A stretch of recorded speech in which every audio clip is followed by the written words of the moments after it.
What is going on, children? It's Mr. Gustin. I'm back in the physics classroom, kind of again, next door to the classroom.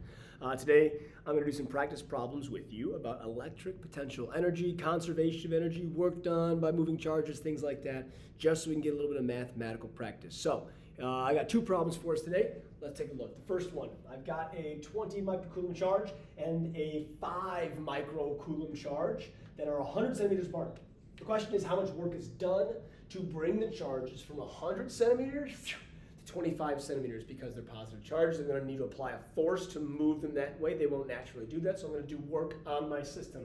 Let's go to work. The first thing we have to know is that work done is always equal to a change in energy. So for our case, work equals change in energy, but for our case, this is going to be work is change in electric potential energy. This is how we can find work from the initial system to the final system. So we'll say this is going to be UE final minus UE initial, or not, or zero, what have you. All right, so it's going to work. It's going to work. Work equals, my initial conditions are going to be K, Q1, Q2 over R at the original, sorry, this would be the final location, minus K, Q1, Q2 over R initial. My final position is here. My initial position is there. We will see what's going to happen here. So let's start plugging some numbers, and this is where it gets a little bit funky because these numbers get really crazy. But work done is going to be equal to 9 times 10 to the 9th, that's K, times the first charge. Let's call it first charge 20 microcoulombs. We have to do this work in coulombs because that is our base unit, so I need to figure out what micro is. Micro is times 10 to the negative 6. So 20 times 10, negative 6 coulombs, times the other charge, which is 5 times 10, negative 6, divided by the new distance, which is 25 centimeters, not meters. And meters is our base units. We have to convert centimeters into meters. We end up with 0.25 meters. Okay? We'll do the exact same thing again. We'll subtract this one. K, 9 times 10 to the 9th. Same charges. 20 times 10 to the negative 6 coulombs times 5 times 10 negative 6 coulombs divided by the original distance, which was 1.00 meters, or 100 centimeters divided by the ratio of 100 to the factor of 100, 1 meter. Woo, 1 meter. Okay? So let's go ahead and do this algebra, plug it in our calculator. It's a little confusing, but let's use our scientific notation, our times 10 to the, and figure this whole thing out. So I'm going to go ahead. The way I'll do this in my calculator is that I'm going to generate this number first, and then I'll generate this number second, subtract them, and that will be my work. That's just the way I'm going to do it because I don't have a fancy graphic calculator. I just have my scientific calculator. So here we go.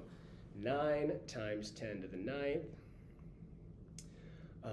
multiplied by 20 times 10 to the negative 6th.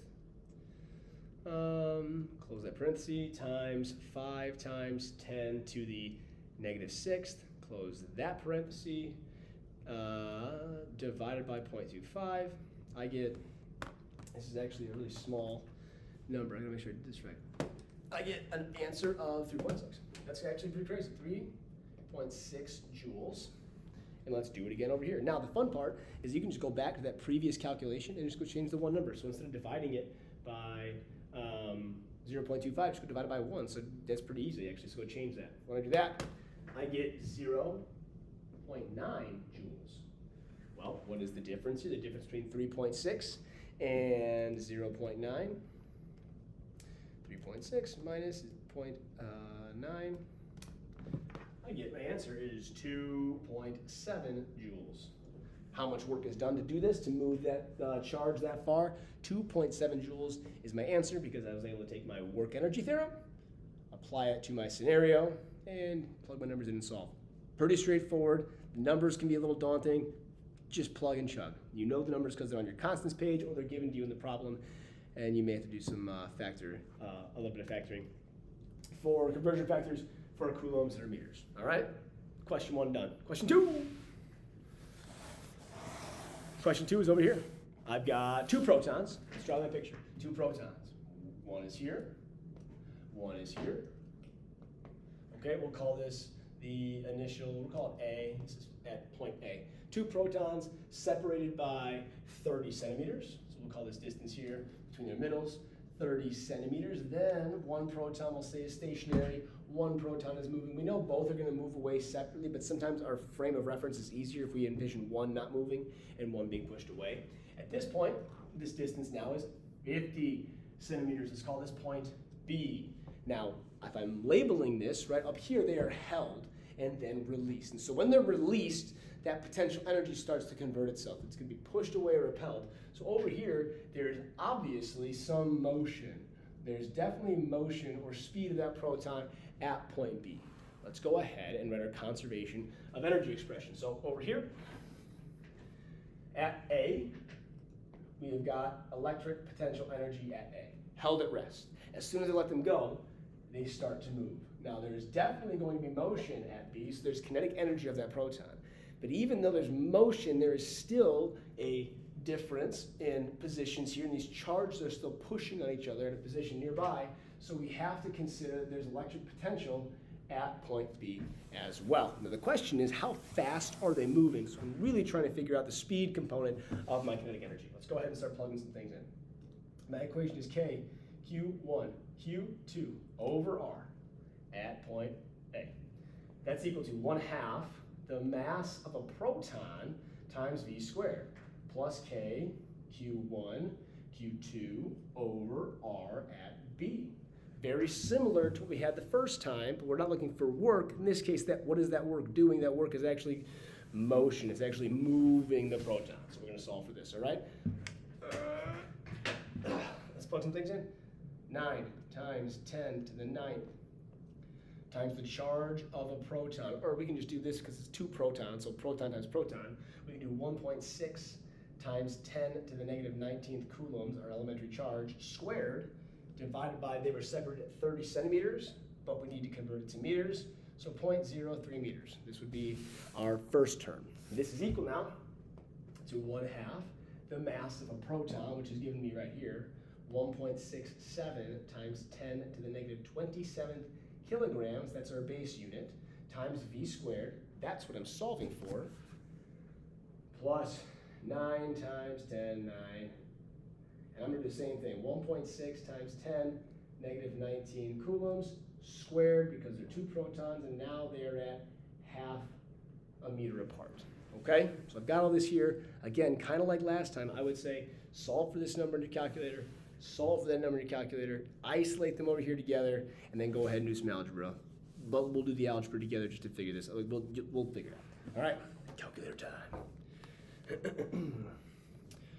9 times 10 to the 9th, close that parenthesis, times 1.6 times 10 to the negative 19, close that parenthesis, square it, and we're going to divide it by 0.3. We end up with 7.68 times 10 to the negative 28 joules. And we'll do it again over here, except I would go back again, just change that entry so we're not typing all this stuff in again. There's the numerator is the same, divided by 0.5 this time is going to be 4.61 times 10 to the negative 28 joules. All right, that is equal to 1/2 m, which is 1.67, 10, negative 27 kilogram, v squared. All right? So we'll take these two numbers and we will subtract them out. So we'll take this number minus the other answer. What's this? What I have now, I'm going to come over here. Now I'm going to come over to this empty space. What I end up having is 3.07 times 10 to the negative 28 joules is equal to 1/2 the mass of a proton, 1.67 times 10, negative 27 times v squared. Holy smokes, these numbers are weird, but there we are. All right, multiply by 2. Let's just do this.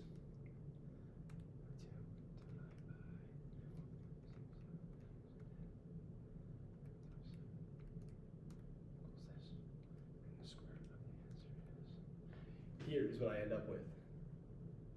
My algebra ends me up with the speed is equal to 0.61 meters per second. How did I do that? I took this number, I multiplied it by 2, divided it by this number, and it should get us pretty close to, I don't know, these numbers are not actually that different.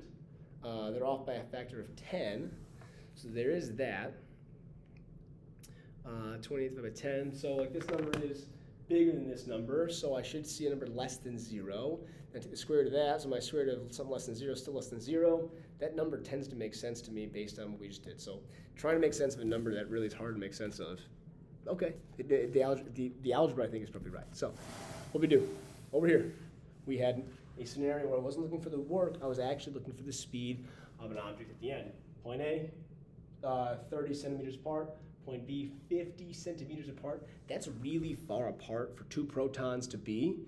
They're not going to feel the effects of each other that much when they're that far apart. That's why our potential energy values are so small. So, all right, that's all I got. I got a work problem, I got a speed problem. Draw your picture, conservation of energy, plug and solve. If you got questions, drop in the comments, send me an email, or ask me in class. Until next time, see ya.